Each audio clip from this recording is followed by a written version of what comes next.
이른바 사이버래커 유튜버들에게 협박당한 사실을 공개하며 검찰에 고소한 먹방 유튜버 찌양이 자신의 사생활 관련 자료를 구제역 측에 넘긴 건 전 남자친구이자 소속사 대표 측 변호인이라고 주장하며 관련 자료를 공개했습니다. 찌양은 어젯밤 협박 영상을 공개합니다 라는 제목의 영상을 올리고 유튜버 구제역으로부터 협박받은 증거 영상을 공개했습니다. 또 전 소속사 대표를 대리한 변호사 A씨가 구제역에게 자료를 넘긴 정황이 담긴 녹취, 그가 찌양 측에게 자신이 출시한 제품 홍보를 요구하는 녹취 등을 공개했습니다. 찌양에 따르면 구제역은 지난해 2월 찌양의 탈세 의혹을 제기하는 일종의 맛보기 영상을 찌양 측에 메일로 보내 접촉을 시도했습니다. 찌양은 이 협박을 받고 더 알리기 싫은 내용이 포함됐을 것 같아 소속사 이사가 구제역을 만나 계약서를 쓰고 5,500만 원을 줬다고 주장했습니다. 찌양 측은 또 전 소속사 대표를 대리했던 A 변호사가 소속사 대표 사망 전 구제역에게 자신의 사생활 관련 정보를 넘기려 한 녹취도 함께 공개했습니다. 공개된 녹취에 따르면 A씨는 구제역에게 찌양 관련 제보 의향을 밝히며 만남을 제안했고 이후 실제 만남을 가진 걸로 알려졌습니다. A씨는 SBS와의 통화에서 당시 제보 전달은 의뢰인인 전 소속사 대표의 뜻이었고 의뢰인의 요청으로 구제역을 접촉해 의뢰인이 마련한 자료를 전달한 것이라고 반론했습니다.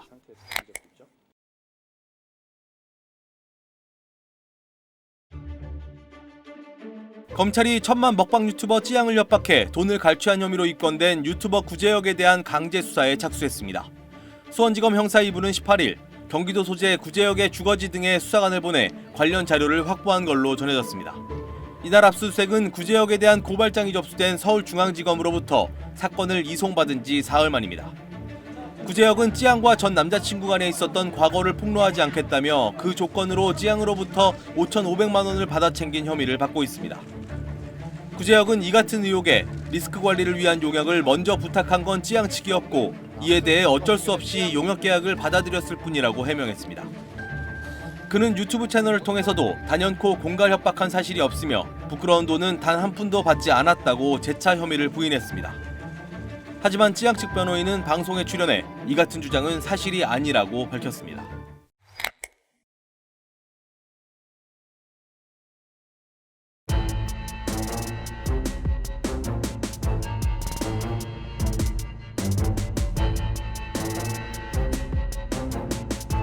찌양님에 대한 아픈 사연과 전후 사정을 미리 알고 있었더라면 구제역과 통화하면서 그렇게 장난조로 오해의 소지가 충분히 불러일으킬 만한 그런 통화를 하지 않았을 겁니다. 미리 통찰력 있게 전후 사정을 살피지 않고 그저 모자란 생각과 가벼운 언행으로 찌양님께 상처를 드리게 된 점 다시 한번 진심으로 사과드립니다.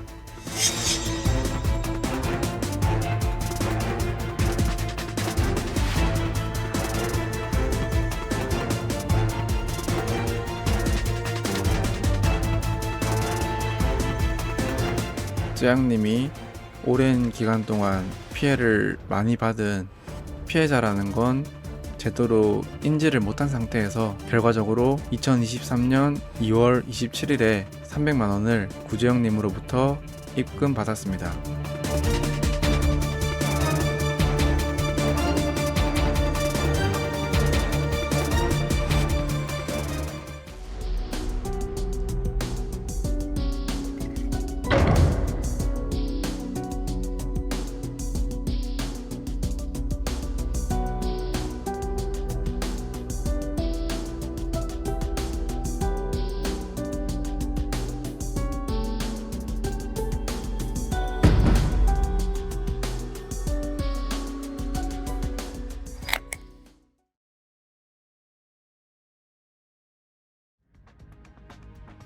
유튜브가 유튜버 찌양을 협박한 의혹을 받는 구제역, 카라큘라 전국진 등 이른바 사이버래커 유튜버들의 수익화를 중지시켰습니다.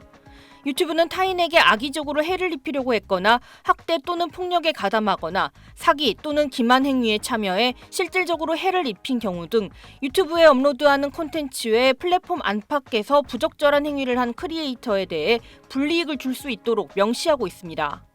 구체적으로 앞으로 채널에서 광고 게재 및 수익 창출을 할 수 없게 될 수 있고 유튜버 파트너 프로그램에서 제외돼 파트너 관리와 크리에이터 지원 등을 받지 못하게 될 수 있습니다. 스튜디오 콘텐츠 관리자에 대한 접근 권한을 상실할 수도 있습니다. 지난 11일 방송통신심의위원회는 선정적이고 폭력적인 콘텐츠로 돈을 버는 유튜버들에 대한 대책도 방심위 차원에서 마련해야 한다고 언급하는 등 우려를 제기한 바 있습니다. 이에 따라 유튜브도 즉각 조치에 나선 것으로 보입니다. 앞서 전 남자친구에게 4년간 지속적인 폭행과 협박을 당했다고 주장한 먹방 유튜버 쯔양은 구제역 카라큘라 전국진에게 사생활 폭로를 빌미로 협박당해왔다며 이들을 검찰에 고소할 예정이라고 밝혔습니다. SBS 유란입니다.